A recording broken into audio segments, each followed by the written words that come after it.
सभी विद्यार्थियों को नमस्ते। प्रिय विद्यार्थियों, क्लास 12 की ज्योग्राफी का अध्ययन मैं करवा रहा था, जिसमें नौकी जो चर्चा करें अपन द्वितीय व्यवसाय। सबसे पहले बात करें कि द्वितीय व्यवसाय है क्या। तो द्वितीय व्यवसाय का मतलब है ऐसे क्रियाकलाप होने चाहिए अपने पास में जो उद्योगों के माध्यम से कच्चे माल के रूप में परिवर्तित करके उन्हें अधिक मूल्यवान बना दे। कहने का मतलब द्वितीय व्यवसाय वह है ऐसे क्रियाकलाप जिनमें उद्योगों के माध्यम से कच्चे माल का रूप परिवर्तित करके उन्हें अधिक मूल्यवान व उपयोगी बनाया जाता है, द्वितीय व्यवसाय कहलाता है। कहने का मतलब कच्चे माल को मूल्यवान बनाने की जो प्रक्रिया है जिस व्यवसाय के अंतर्गत, वो द्वितीय व्यवसाय है। इसके अंतर्गत उद्योग, विनिर्माण और प्रसंस्करण आदि सम्मिलित है। विनिर्माण उद्योग, इसकी चर्चा करते हैं। विनिर्माण उद्योग यंत्रों तथा मशीनों द्वारा कच्चे माल से नए उत्पाद तैयार करने की क्रिया को विनिर्माण उद्योग कहते हैं।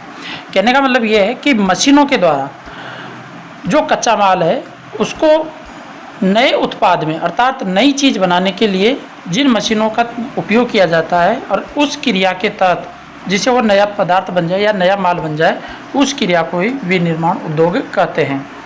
जैसे उदाहरण के तौर पे अपन धान जो होता है उस धान के चावल निकालने के लिए अपने को फैक्ट्रियों में ले जाना पड़ता है और फैक्ट्रियों में ले जाने के बाद वहाँ से अपने को वापस नया उत्पाद प्राप्त होता है चावल के रूप में। फिर उसका अपन उपयोग करते हैं। तो वह जो क्रिया हुई वह क्रिया विनिर्माण उद्योग के अंतर्गत आती है। जैसे सीमेंट कारखाने, ये सब इसी के आधार पर है। अब आगे देखिए, उद्योगों की स्थिति को प्रभावित करने वाले कारक कौन कौन से कारक हैं जो उद्योगों की स्थिति को प्रभावित कर सकते हैं। वेरी मोस्ट इम्पोर्टेंट पॉइंट है ये। कच्चा माल, शक्ति के साधन। देखो, कच्चा माल भी उद्योगों को प्रभावित कर सकता है विद्यार्थियों, क्योंकि अगर आपने कोई फैक्ट्री डाली और उस फैक्ट्री के अकॉर्डिंग आपको कच्चा माल प्राप्त हो ही नहीं रहा, तो भी आपका उद्योग क्या हो सकता है, प्रभावित हो सकता है। शक्ति के साधन, आपके पास में उस प्रकार के साधन नहीं है जिस तरह के साधन होने चाहिए और आपने फैक्ट्री डाल ली है या कोई उद्योग डाल लिया है, तो भी वो प्रभावित होगा शक्ति के साधनों के बिना।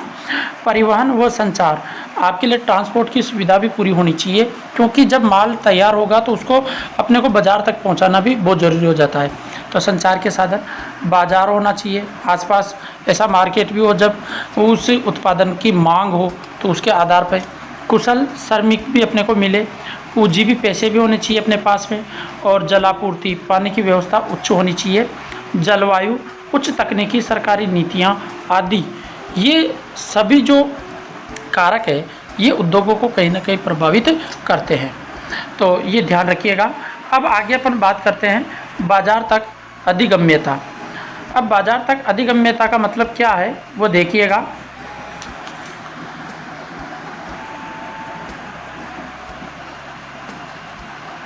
बाजार तक अधिगम्यता, इसमें है उद्योगों की स्थापना में सबसे प्रमुख कारक उद्योग द्वारा उत्पादित माल के लिए बाजार की उपलब्ध होना। अर्थात हमारे पास में जो उद्योगों, फैक्ट्रियों के द्वारा जो माल बनाया जाता है उस माल को बेचने के लिए बाजार भी उपलब्ध होना चाहिए। बाजार से तात्पर्य उस क्षेत्र में तैयार वस्तुओं की मांग वहाँ के निवासियों में खरीदने की क्षमता से, जैसे यूरोप, उत्तरी अमेरिका, जापान, ऑस्ट्रेलिया वैश्विक बाजार है, क्योंकि इन प्रदेशों के लोग क्रय क्षमता अधिक होती है, अर्थात ये अधिक ही खरीदते हैं। ऐसे नंबर 2 बिंदु है कच्चे माल की प्राप्ति। उद्योगों के लिए कच्चा माल अपेक्षाकृत सस्ता एवं सरलता से परिवहन योग्य होना चाहिए। कच्चा माल क्या होना चाहिए, सस्ता और सरलता से परिवहन योग्य होना चाहिए। भारी वजन, सस्ते मूल्य, वजन घटने वाले पदार्थों पर आधारित उद्योग कच्चे माल के स्रोत के निकट की स्थापित होते हैं, जैसे चीनी, लोहा, इस्पात, सीमेंट के उद्योग। अब आपने चीनी का उद्योग लगाया, अब चीनी के उद्योग के लिए कच्चा माल भी होना चाहिए, गन्ना होना बहुत ज़रूरी है। अगर आपके पास में गन्ना नहीं है, आसपास के क्षेत्र में गन्ना के उत्पादन नहीं हो रहा है, तो आपका उद्योग क्या होगा, नुकसानदायक हो जाएगा, अर्थात उसमें प्रॉफिट की जगह नुकसान लगेगा। तो ऐसे क्षेत्रों में जहाँ उद्योग लगा रहे हैं वहाँ पे कच्चा माल की उपलब्धता होना बहुत ज़रूरी है। लोहा इस्पात है तो आसपास लोहे की खानें होना चाहिए। सीमेंट उद्योग है तो इसके लिए चूना पत्थर की उपलब्धता अधिक होनी चाहिए, तब जाके ये सीमेंट उद्योग चल पाएंगे। इसी प्रकार से श्रम आपूर्ति तीसरा बिंदु है इसका। देखिएगा, उद्योगों की अवस्थिति श्रम एवं प्रमुख कारक है।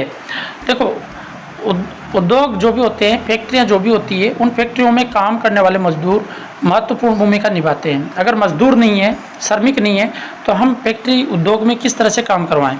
बढ़ते यांत्रिक स्वचालित यंत्रों औद्योगिक प्रक्रिया के प्रचलन से उद्योगों में श्रमिकों की निर्भरता भी कम कर दिया है, और वर्तमान ऐसी स्थितियां हैं जिनमें श्रमिकों की कम भूमिका होती है और फिर भी अपन उसको आसानी से काम को करवा लेते हैं, क्योंकि यांत्रिक जो संसाधन अपने पास में, मशीनरी जो संसाधन है, इनका उपयोग अधिक किया जाता है। अब आगे देखिए, शक्ति के साधन। जिन उद्योगों में शक्ति या ऊर्जा की अधिक आवश्यकता होती है वे इस ऊर्जा स्रोत के निकट ही स्थापित किए जाते हैं, जैसे एल्यूमिनियम उद्योग। पाँचवा बिंदु है पूंजी। उद्योग स्थापित करने, मशीनों व कच्चा माल खरीदने तथा मजदूरों को वेतन देने के लिए बड़ी मात्रा में पूंजी की आवश्यकता होती है। छठा बिंदु है विद्यार्थियों, जलापूर्ति, अर्थात पानी की प्रचुर मात्रा होनी चाहिए। कागज उद्योग, वस्त्र उद्योग, रसायन उद्योग आदि के लिए जल की अधिक आवश्यकता होती है और इनके कारण ही ये उद्योग जल स्रोतों के निकट स्थापित किए जाते हैं। तो ये भी आपको ध्यान रखना है। कागज उद्योग, वस्त्र उद्योग, रासायनिक उद्योग, ये ऐसे उद्योग है जो इनको पानी, जहाँ पर पानी की प्रचुर मात्रा है वहाँ पर इनको स्थापित किया जाता है। सातवां बिंदु है जिसकी चर्चा अपन करते हैं, जलवायु। सूती वस्त्र उद्योग के लिए आदर्श जलवायु आवश्यकता होती है। सिनेमा उद्योगों के लिए भी स्वच्छ आकाश व अधिक प्रकाश की आवश्यकता होती है।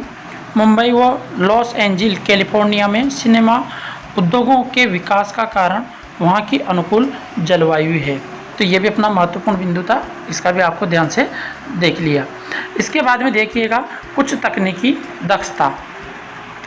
तकनीकी द्वारा कच्चा माल का पूर्ण उपयोग तथा निस्तारण संभव हो पाता है। आपके पास में उच्च तकनीकी होनी चाहिए या दक्षता होनी चाहिए जिससे आप कच्चे माल का पूर्ण रूप से उपयोग तथा निस्तारण संभव कर पाएँ। अब इसके बाद में अगला हमारा बिंदु आता है परिवहन व संचार। तो परिवहन व संचार के बारे में देखते हैं। कच्चे माल को कारखानों तक पहुंचाने व तैयार माल को बाजार तक पहुंचाने के लिए तीव्र व सक्षम परिवहन की आवश्यकता होती है, क्योंकि आपने जो माल तैयार किया है उस माल को आप बाजार तक पहुंचाओगे तो उसके लिए अपने को वाहनों की आवश्यकता होती है। उद्योग हेतु सूचनाओं के आदान प्रदान एवं प्रबंधन के लिए संचार भी महत्वपूर्ण घटक है। 10वां बिंदु है सरकारी नीति। संतुलित आर्थिक विकास हेतु सरकार प्रादेशिक नीति अपनाती है जिसके अंतर्गत विशेष क्षेत्रों में उद्योगों की स्थापना की जाती है। उद्योगों में स्थापना की जाती है। इसके बाद में देखिएगा विद्यार्थियों, यहाँ पे मैंने एक चार्ट बना रखा है। इस चार्ट को आप ध्यान से देखिए, अपनी पाठ्य पुस्तक के अंतर्गत भी है ये। विनिर्माण उद्योग का जो वर्गीकरण है उस वर्गीकरण को इस चार्ट के आधार पर समझाया गया है। आप इसको PDF के आधार पर इस चार्ट को देख सकते हो और मेरे से ये PDF लेने के लिए आप व्हाट्सएप नंबर पर संपर्क कर सकते हो। मेरे व्हाट्सएप नंबर आपको मिल जाएंगे। इसके बाद में अगला जो हमारा पास में आता है, आकार के आधार पर उद्योगों के प्रकार। तो देखिएगा, आकार के आधार पर उद्योगों के प्रकार कौन कौन से हैं उनके बारे में भी अपन चर्चा कर लेते हैं। तो देखिए विद्यार्थियों, आकार के आधार पर किसी उद्योग का आकार, उसमें निवेशित पूंजी, कार्यरत श्रमिकों की संख्या, उत्पादन की मात्रा पर निर्भर करता है। इस आधार पर उद्योग 3 प्रकार के होते हैं, कुटीर उद्योग, लघु उद्योग और तीसरा जो महत्वपूर्ण उद्योग है वह है वृहत उद्योग अर्थात बड़े उद्योग। ये 3 प्रकार के उद्योग होते हैं आकार के आधार पर। अब देखिए, सबसे पहले कुटीर उद्योग की अपन चर्चा करते हैं।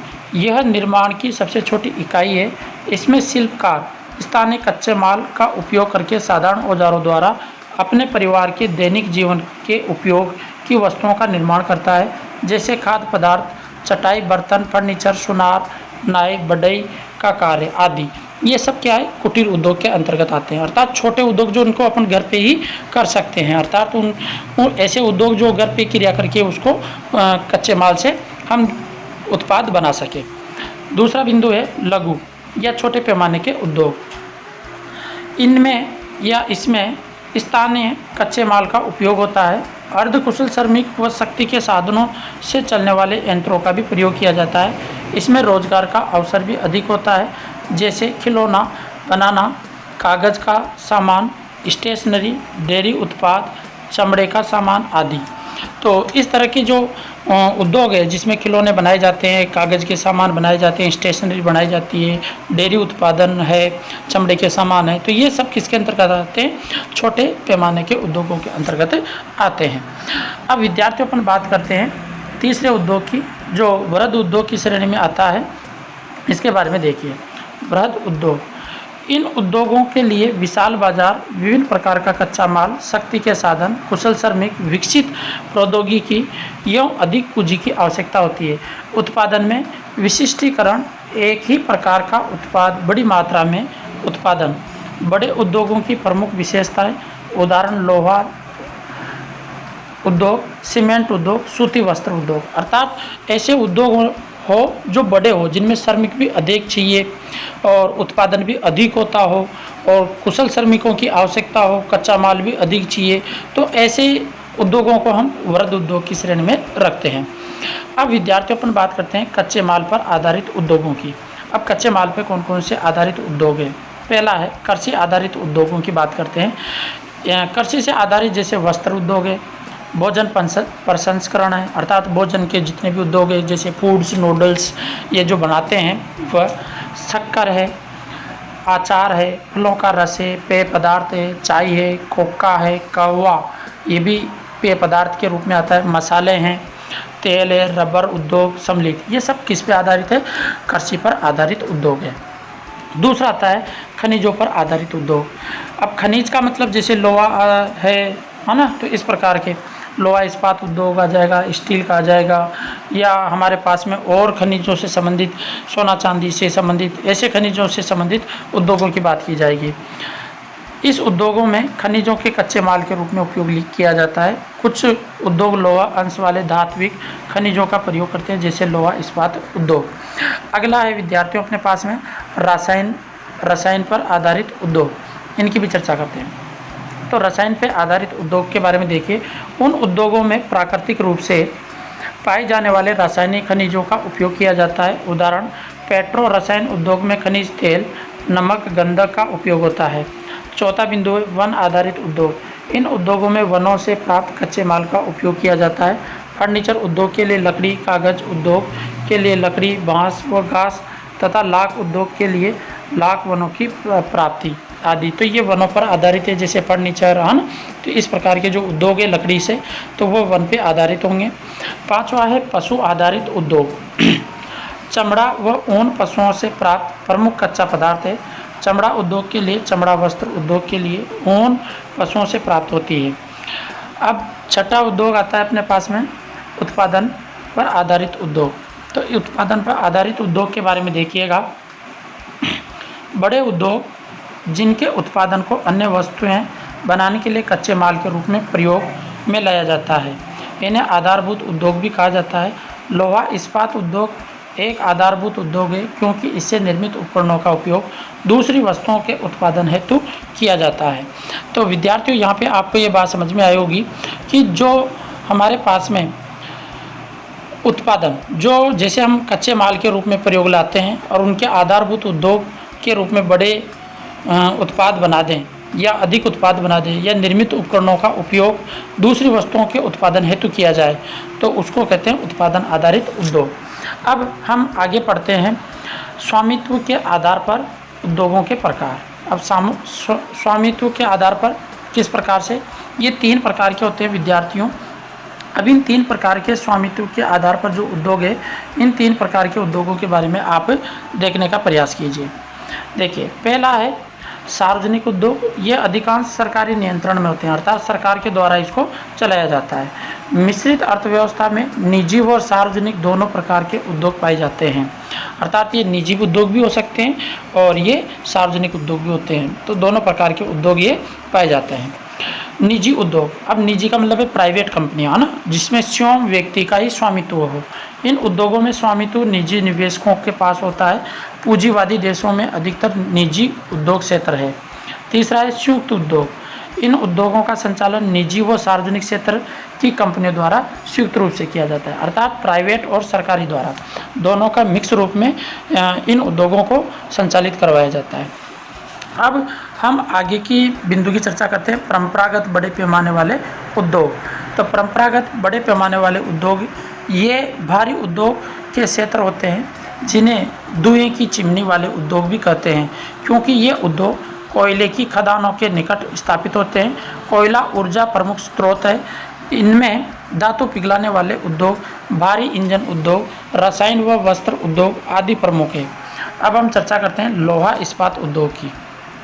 तो देखिएगा, लोहा इस्पात उद्योग, लोहा इस्पात उद्योग को आधारभूत उद्योग, आधुनिक उद्योगों की रीढ़ की हड्डी या धुरी भी कहा जाता है। यह उद्योग दूसरे सभी उद्योगों का आधार है, क्योंकि यह अन्य उद्योगों के लिए मशीन औजारों का उत्पादन, यह भारी उद्योग भी कहलाता है। अर्थात ये दूसरे उद्योगों के लिए भी ज़रूरी है, क्योंकि जब तक लोहा नहीं होगा तो बाकी के दूसरे उद्योग भी नहीं चल पाएंगे, मशीनें नहीं बन पाएगी, है ना। तो इसलिए ये सबसे अति महत्वपूर्ण है। इसको भारी उद्योग भी कहते हैं, क्योंकि इसमें बड़ी मात्रा में भारी भरकम कच्चा माल उपयोग में लाया जाता है। यूँ इसके लिए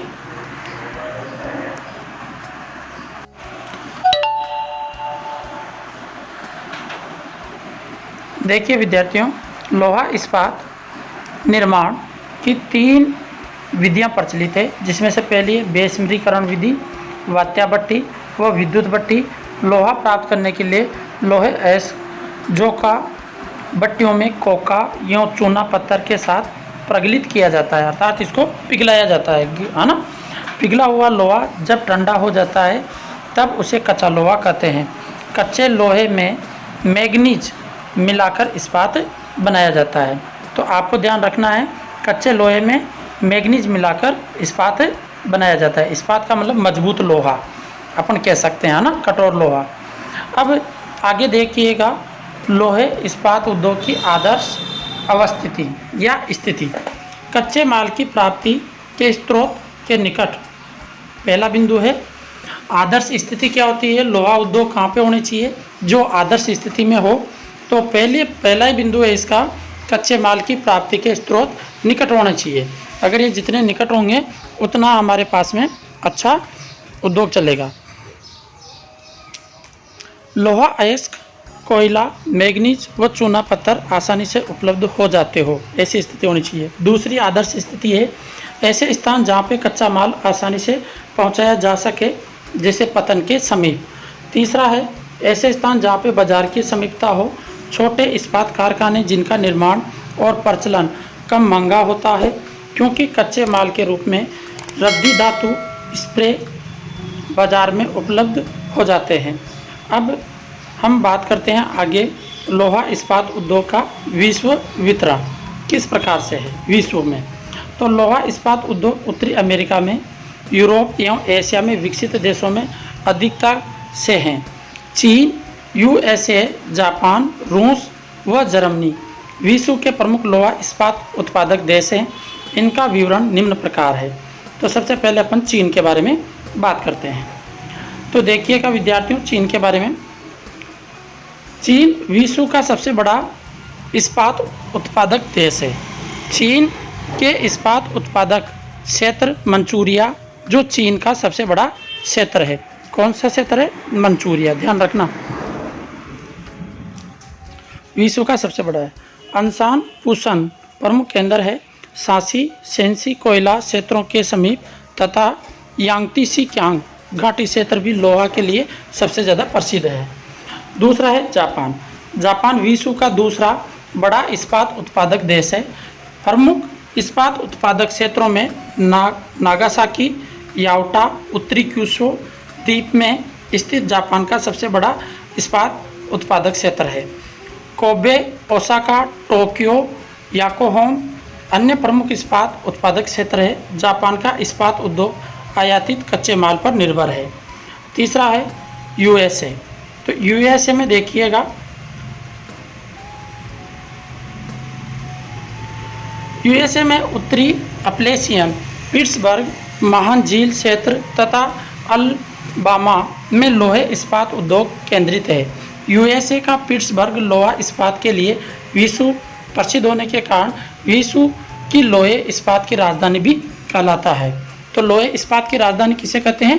पिट्सबर्ग को। आधे नंबर में आपसे विद्यार्थियों ये क्वेश्चन पूछा जा सकता है, तो आप इसका विशेष तौर से ध्यान रखना।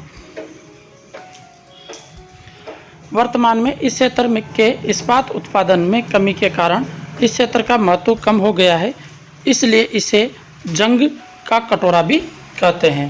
तो आपसे क्वेश्चन ये भी पूछा जा सकता है कि जंग का कटोरा किसे कहते हैं? तो पिट्सबर्ग को। ठीक है। अब चौथे देश की बात करते हैं, रूस। रूस में प्रमुख इस्पात क्षेत्र यूराल, यह रूस का सबसे पुराना व अग्रिम लोहा इस्पात उत्पादक क्षेत्र है। मास्को, टूला व खुजेस्तान प्रमुख क्षेत्र है।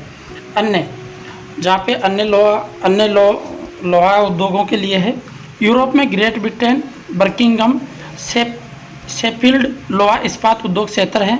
जर्मनी का रूहार क्षेत्र है। रूस में मॉस्को, सेंट पीटर्सबर्ग, फ्रांस में लोरेन प्रदेश तथा यूक्रेन का किरवाई रोग उद्योग क्षेत्र प्रमुख लोहा इस्पात उत्पादन क्षेत्र है। अब आगे चर्चा करते हैं अपन वस्त्र उद्योग की। तो वस्त्र उद्योग के बारे में देखिएगा विद्यार्थियों, यह मानव के प्राचीनतम उद्योगों में से एक है। सबसे प्राचीन अगर उद्योग आपसे पूछा जाता है आधे नंबर में क्वेश्चन, तो आप उसका जवाब दीजिएगा वस्त्र उद्योग, क्योंकि आधे नंबर के भी आपसे क्वेश्चन पूछे जाएंगे बोर्ड की परीक्षा के अंतर्गत, तो इसलिए ये जरूरी है। तो वस्त्र उद्योग सबसे प्राचीन उद्योग है। आधुनिक वस्त्र निर्माण का जन्म औद्योगिक क्रांति के दौरान ब्रिटेन में हुआ था। कहाँ हुआ था इसका जन्म? ब्रिटेन में, जहाँ से यह अन्य देशों में फैला। वस्त्र उद्योग में सूती वस्त्र, ऊनी वस्त्र उद्योग, रेशम वस्त्र उद्योग, पटसन या जूट उद्योग भी शामिल है। अब आगे देखिए विद्यार्थियों, सूती वस्त्र उद्योग के बारे में आगे जानकारी प्राप्त करते हैं। सूती वस्त्र उद्योग विश्व का प्राचीन सबसे बड़ा उद्योग है। सूती वस्त्र उद्योग की स्थिति को प्रभावित करने वाले कारकों में परिवहन बाजार सबसे महत्वपूर्ण है। कपास, कोयला, सस्ता कुशल श्रमिक, आदर्श जलवायु, शुद्ध जल, पूंजी आदि प्रमुख कारक है। चीन, भारत, रूस, यूएसए, जापान, ब्रिटेन प्रमुख सूती वस्त्र उद्योग उत्पादन देश है। सूती वस्त्र उद्योग का विश्व में वितरण, विश्व के 50% से अधिक कपास का उत्पादन भारत, चीन, यूएसए, पाकिस्तान, मिस्र आदि देशों द्वारा किया जाता है। ग्रेट ब्रिटेन व जापान आयातित धागे से सूती कपड़े का निर्माण करने वाले विश्व के दो प्रमुख देश हैं, अर्थात ग्रेट ब्रिटेन व जापान का सूती वस्त्र उद्योग आयातित कपास पर निर्भर करता है। चीन विश्व में सबसे बड़ा सूती वस्त्र उत्पादन देश है। इसमें शंघाई व कैटन जिसका प्रमुख केंद्र है। संयुक्त राज्य अमेरिका में न्यू इंग्लैंड तथा इंग्लैंड में मैनचेस्टर सूती वस्त्र उत्पादन के लिए विश्व प्रसिद्ध है। इसी कारण से राजस्थान का मैनचेस्टर भीलवाड़ा को कहा जाता है। यहाँ पे सूती वस्त्र उद्योग अधिक मात्रा में है। भारत का मैनचेस्टर मुंबई को कहा जाता है। अहमदाबाद है, सूरत है, भीलवाड़ा है, सूती वस्त्र उत्पादन के केंद्र है। ये अहमदाबाद, सूरत, भीलवाड़ा है ना, ये सबसे ज़्यादा उत्पादन करते हैं सूती वस्त्र उद्योग। अब आगे देखिएगा विद्यार्थियों, अकेला यूरोप महाद्वीप विश्व का लगभग आधा कपास आयात करता है। तकनीकी विकास के कारण यह उद्योग कृत्रिम रेशे से प्रतिस्पर्धा करने में असमर्थ हो गया है। इसलिए यह उद्योग उन कम विकसित देशों में स्थानांतरित हो गया जहां श्रम लागत कम है, अर्थात श्रमिकों की मजदूरी कम है। अब हम चर्चा करते हैं ऊनी वस्त्र उद्योग की। तो ऊनी वस्त्र उद्योग के बारे में देखिएगा विद्यार्थियों, ऊनी वस्त्र उद्योग सूती वस्त्र उद्योग के बाद विश्व का दूसरा बड़ा उद्योग है, जिसका विकास 17वीं शताब्दी में इंग्लैंड में हुआ था। ऊनी वस्त्र उद्योग की अवस्थिति को प्रभावित करने वाले कारकों में बाजार, कच्चा माल सबसे प्रमुख है।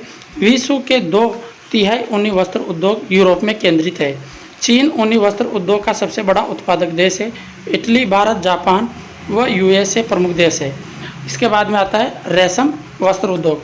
सर्वप्रथम रेशम वस्त्र उद्योग का विकास चीन में कुटीर उद्योग के रूप में हुआ।